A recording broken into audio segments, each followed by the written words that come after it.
চলো এবার জন্মাষ্টমী চলে এসছে, তাই আমি ভাবলাম চলো ঠাকুরের ভোগ বানাবো, তো তোমাদের সঙ্গে শেয়ার করি।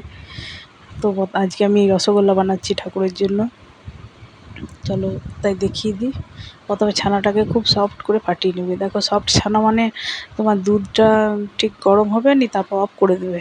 অফ করে কিছুক্ষণ হাত ছোঁয়া মতো যখন ঠান্ডা থাকবে, সেই অবস্থাতে কিন্তু ভিনিগার জল দিয়ে মিশিয়ে মানে দিয়ে দেবে। দেখবে হাত ছোঁয়া মানে এরকম ছানাটা, সফট ছানাটা হবে।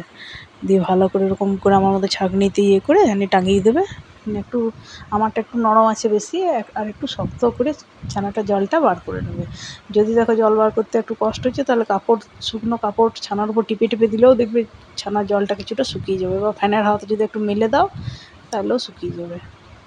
আমার এখন অত সময় নাই ঠাকুরের ইয়েগুলো করতে হতো অনেক কিছু, তাই আমি একটু তাড়াতাড়িতে করে নিচ্ছি। এই যে দেখো আমার ছানাটা কত নরম হয়ে গিয়েছে। তো এরকমই হবে কিন্তু মানে মোলায়েম খুব হবে ওই ছানাটা। আমি যেভাবে বলছি সেরকম ফাটাবে, দেখবে। এটা রুল ময়দা দিলাম ওতে, কিন্তু মানে একটু বেশি নয়, মানে জলটা আর একটু ঝরলে ভালো হতো। আমি তো এখনই করছি, এটা যদি সারাদিন টাঙানো থাকতো, মানে সারাদিন বলতে 2 ঘন্টা টাঙানো থাকতো, তাহলে হয়ে যেত। তো আমার তো সেটা হয়নি, সময় পাইনি। এটা দিলাম কর্নফ্লাওয়ার, আর কিছু দেবো না। এবার একটু ঘি দিয়ে দেবো। ঘি দিলে জালিদার হবে ভালো, আর বেশ মানে গোল গোল করে পাকানোও যাবে। দেখছো তো ঠাকুরের ভোগটা বানাচ্ছি বলে ভালো, তোমাদের সঙ্গে চলো শেয়ার করি, তোমাদেরও ভালো লাগবে। এই রসগোল্লা করে পরে সে রসমালাই করবো, তার জন্য ভাবলাম যে ঠাকুরের ভোগ তো বাইরে থেকে তো নেবো না, সেই জন্য এটা হচ্ছে তোমার ময়দা একটু জল দিয়ে গুলে নিচ্ছি। তাহলে ওই রসগোল্লাগুলো যখন ফুটে আসবে, তখন ওর মধ্যে দিয়ে দেবো, তাহলে ঝাঁকটা খুব ভালো হয়।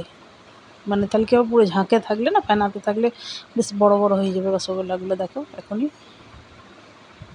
দেখো কত তাড়াতাড়ি হবে। একটু ইয়ের মধ্যে না ওই তোমার এলাচও দিয়ে দিয়েছি, ওই কী বলে রসটার মধ্যে। হ্যাঁ, আর আলাদা করে রস আরেকটা জায়গায় করে নেবো। আর দেখো কত সুন্দর ঝাঁক হয়েছে। দেখো রসগোল্লাগুলো কত বড় বড় হয়েছে, দেখছো কত ফুলে উঠেছে, দেখো রসগোল্লাগুলো।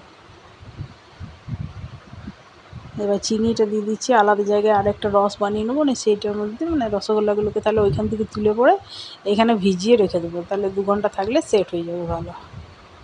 এই যে দেখো, এইটা আলাদা করে 1.5 কাপ চিনি দিয়ে আমি আলাদা করে, জলটা তবে একটু বেশি করে দেবে আমার যখন রসগোল্লাগুলো ফুটতে দেবে। হ্যাঁ, এই রসগোল্লাটাতে এই দেখো রসগোল্লাটা হয়ে গিয়েছে, তাই রসগোল্লাটা না বাটির জলের মধ্যে, ঠান্ডা জলের মধ্যে টেস্ট করার জন্য দেখালাম।